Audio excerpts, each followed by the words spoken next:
बिस्मिल्लाहिर्रहमानिर्रहीम। Dear students, आज हम रिग्रेशन के बारे में बात करेंगे। जैसे कि आपने पहले भी पढ़ा है, रिग्रेशन यहाँ पे regression investigates the dependence of one variable on one और more other variables and provides an equation to predicting or estimating the average value of dependent variable from the known value of the independent variable।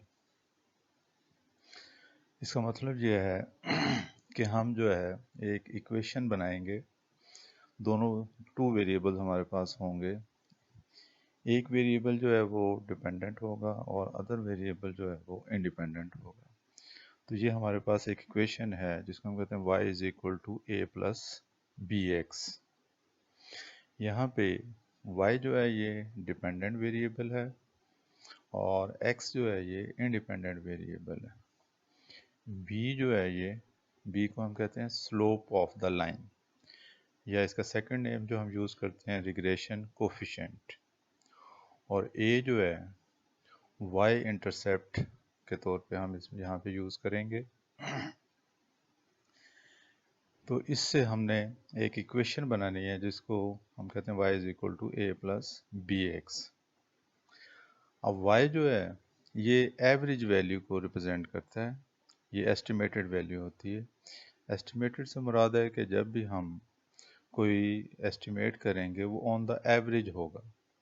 For example कि हमारे पास एक variable wheat की पैदावार है और दूसरा variable जो है वो फर्टिलाइज़र को रिप्रेजेंट कर रहा है।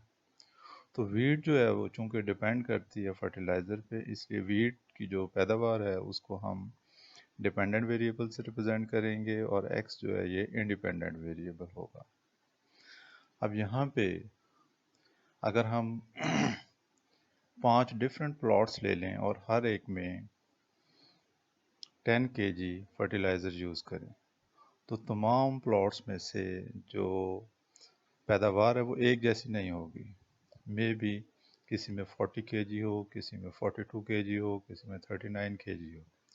तो फिर हम ये करते हैं कि उसको ऑन द एवरेज निकाल लेते हैं कि इस 10 kg फर्टिलाइज़र पे जो आउटपुट या जो प्रिडिक्ट की गई है पैदावार वो हमारी ऑन द एवरेज 40 kg या 49 या 41 kg जो होगी।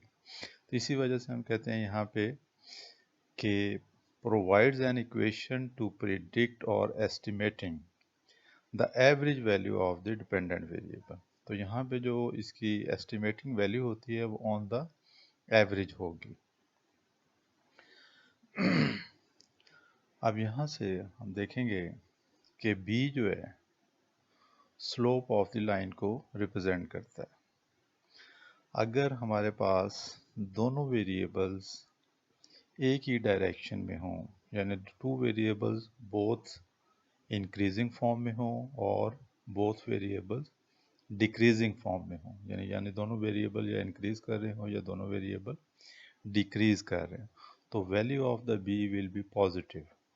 तो जब वैल्यू बी की पॉजिटिव होगी तो यहाँ पे स्लोप की डायरेक्शन ये होगी, ऑनवर्ड अपवर्ड होगी। तो यहाँ पे देखें कि x जैसे जैसे इंक्रीज कर रहा है, यहाँ पे y की वैल्यू जो है वो भी इंक्रीज कर रही है।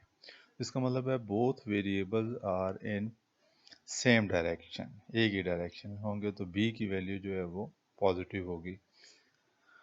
When the value of b negative less than 0 हो तो इट मीन्स कि हमारे वेरिएबल्स है जो हैं वो ऑपोजिट डायरेक्शन में होंगे। यहाँ पे देखें कि x वेरिएबल जो है वो इंक्रीज कर रहा है जबकि हमारा y वेरिएबल जो है वो डिक्रीज कर रहा है। जैसे जैसे x इंक्रीज कर रहा है वेरिएबल जो है वो y जो है वो डिक्रीज कर रहा है। तो इट मीन्स कि जब both variables are in opposite direction then the value of b will be negative और लेस देन 0, और इसकी स्लोप जो है वो इस तरह डाउनवर्ड पोजीशन में होगी। तीसरा केस हमारे पास ये है कि जब एक वेरिएबल इंक्रीज कर रहा है लेकिन दूसरा वेरिएबल जो है वो स्टेबल है, उसमें कोई चेंज नहीं आ रही, वो एक स्ट्रेट लाइन की फॉर्म में रिप्रेजेंट हो रहा है। तो यहाँ पे हम देखते हैं कि दोनों वेरिएबल्स के दरमियान कोई रिलेशनशिप नहीं है, कि दूसरा वेरिएबल जो है वो फर्स्ट वेरिएबल पे डिपेंड नहीं कर रहा। इसमें हम कहते हैं कि p की वैल्यू जो है वो फिर ज़ीरो होगी। तो जब b की वैल्यू ज़ीरो होगी तो इट मीन्स के दोनों वेरिएबल्स जो हैं वो एक दूसरे पे डिपेंड नहीं कर रहे हैं, तो कोई इनमें आपस में रिलेशनशिप जो है वो नहीं है। तो ये तो हम रिप्रेजेंट करते हैं b, slope of the line, या इसको हम कहते हैं regression coefficient.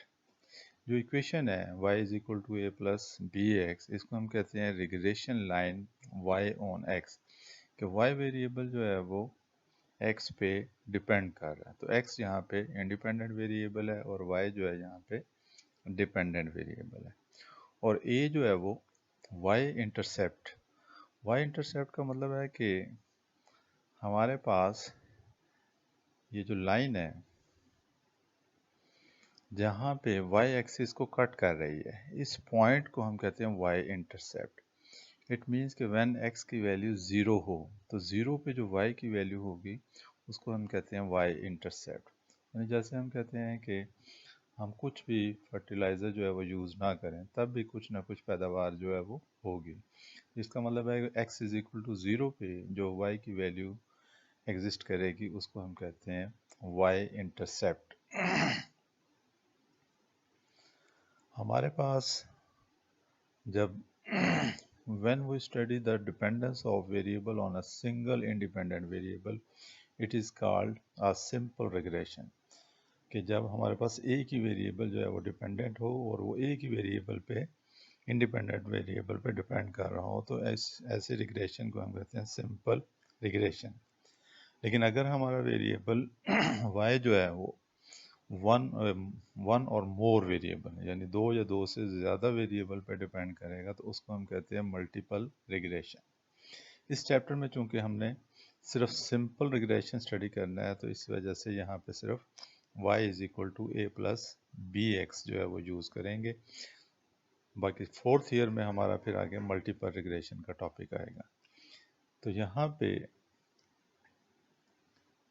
a variable whose variation we try to explain is a dependent variable, यानी जिस वेरिएबल को हम उसकी वेरिएशन को स्टडी कर रहे होते हैं उसको डिपेंडेंट वेरिएबल कहते हैं। while an independent variable is